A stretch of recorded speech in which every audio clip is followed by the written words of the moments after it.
მეორე ადამიანი გასტრიტის პრობლემის ბრძვით მეგობრებო. რა არის გასტრიტი? გასტრიტი არის ერთი ანთება, აი ეგეთი გამოიყურება ანთება. Როგორც შეიძლება ეს ანთება შეიძლება იყოს ძვლებში, ეს ანთება შეიძლება კუჭში, კუჭნაძლავებში, ეს ანთება, მაგრამ საქართველოსი იმდენი წყლულის პაციენტები რატო? წყლული რო განვითარდება მეგობრებო, აქ არსებობს რამოდენიმე ფაქტორი.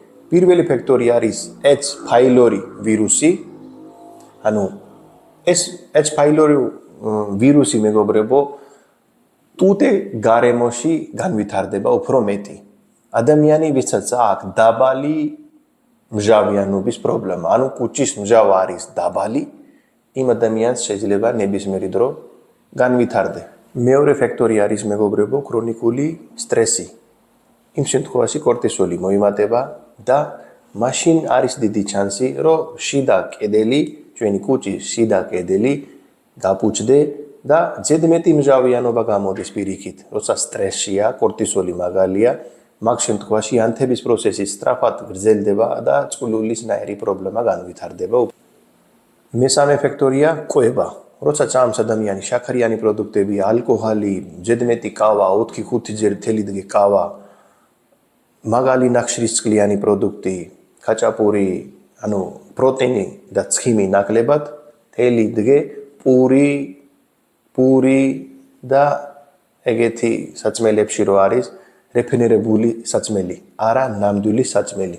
ერთი ფაქტორი ესეც არის, რომ სხვა პრობლემისგან ადამიანი სვამს ზედმეტი ანტიბიოტიკებით, არა, ბევრი კურსი გააკეთებს ანტიბიოტიკების და ბოლოს გახდება ანტიბიოტიკის რეზისტენტობა და მერე წყლულის და ნებისმიერი ანთების პროცესი განვითარდება და ძალიან ცოტა პროცენტი შანსია აქვს, რომ ოტოიმუნური დაავადება განვითარდეს ადამიანს და ოტოიმუნური რეაქციამ მოუწიოთ იქ წყლული. ეს ფაქტორებია წყლული, რატო გვაქვს იმდენი ადამიანს აქვს. ბევრი მწენს, რომ წყლულის დროს რა გააკეთო.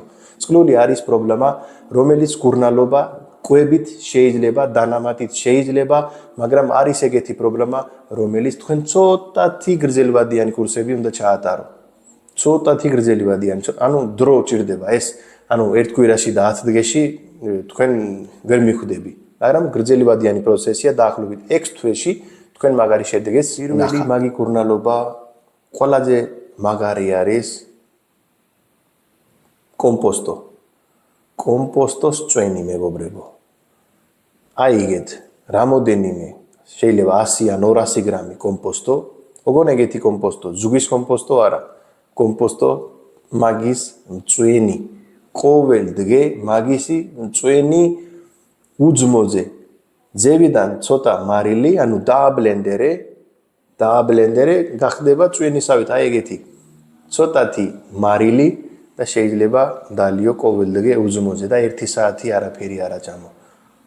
ეს პირველი ეტაპია წყლულის ანთების პროცესი თუ გინდა ჩაჩქრე. მეორე არის მეგობრებო ბროკოლი. ბროკოლი ორინაირად შეიძლება რომ ჭამო. თვითონ ბროკოლი ან ბროკოლის სპრაუტს რო ეძახიან, ახალი რომ მოდის, ბევრად უფრო მეტი ეფექტია, რომელიც ახალი მოდის, ეს იყიდება მაგის თესლები, როგორც ჯეჯილი, ისევე ესე შეიძლება მაგისი დათესვა, ამოვა, მოჭერი და ჭამე. ეს არის მეორე ყველაზე მაგარი არსებობა წყლულისთვის. მესამე არის კლოროფილი. კლოროფილი რაში შედის? ისევე ესე ჯეჯილში შედის მეგობრებო. ან თუ გეჯარება ჯეჯილის მოჭრა, წვენი გაკეთება, მაშინ დანამატის ფორმით შეიძლება იყიდო ეგეთი წვეთებით იყიდება კლოროფილი. წვეთი დილით ჯიქაში უძმოზე დალიე. თუ არა და ჯეჯილი დათესეს აქში, ამოვა, დაჭერი, გააკეთე. კლოროფილი არის სასწავლი ამ პრობლემისთვის.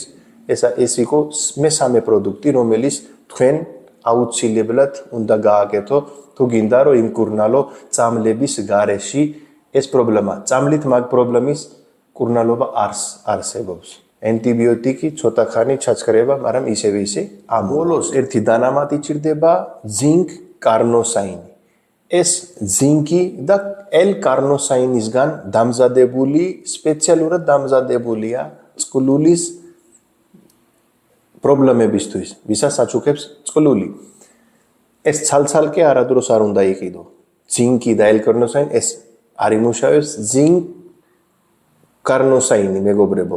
ორივე ერთად ნებისმიერი კვების, ანუ ვებსაიტებზე შეიძლება იყიდო, iHerbზე ან სხვადასხვა ვებსაიტებზე იყიდება იაფიც არის. ეს დაეხმარება ჩვენი კუჭის შიდა ლორწოვანი რო არის, ანუ მიუკუს რო შედგე, მერე H.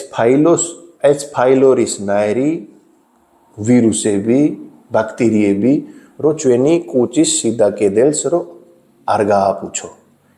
H. pylori ყველა ადამიანს აქვს, ჩვენ გვაქვს ეს, მაგრამ როცა ნებისმიერი დრო ცხოვრებაში შეიძლება ეს გაიგუძებს. ანუ არსებობს, მაგრამ აქტიური იმდენად არ არის. თუ წავა ეს მჟავიანობა დაბლა კუჭის, მაშინ აქტიური იქნება და გააფუჩებს ჩვენი კუჭის შიდა კედელს, რომელიც ეძახიან წყლული ანთება. როცა გააკეთებს, რომელიც ჩამოგითვალე ეხლა მეგობრებო. ეს ყველაფერი როცა ააკეთებს, ცადე რომ ალკოჰოლი არ დალიო. ალკოჰოლი თუ სვავთ თქვენ, მაშინ ეფექტი არანაირი არ იქნება. იმიტომ კუჭის შიდა კედელი ისეთაც დაზიანებულია და ალკოჰოლი იმას კიდე აფუჩებს. მეორე, ნახშირის წყლების მიგება უნდა შეამციროთ. უფრო წამე, ხორცი მეტი, ცხიმი მეტი, პროტეინია ხორცში, ცხიმი, ავოკადო, ჯეითუნის ზეთი და ნახშირის წყლები. ბრინჯი, პური, პასტა, მაკარონი, პეჩენიები, ბისკვიტები, ეს მესამე ადგილზე, მეოთხე ადგილზე უნდა იყოს, ვაფშე უნდა შეამცირო. ბოლოს, კაი 9 საათიანი, 8-9 საათიანი ძილი ჭირდება.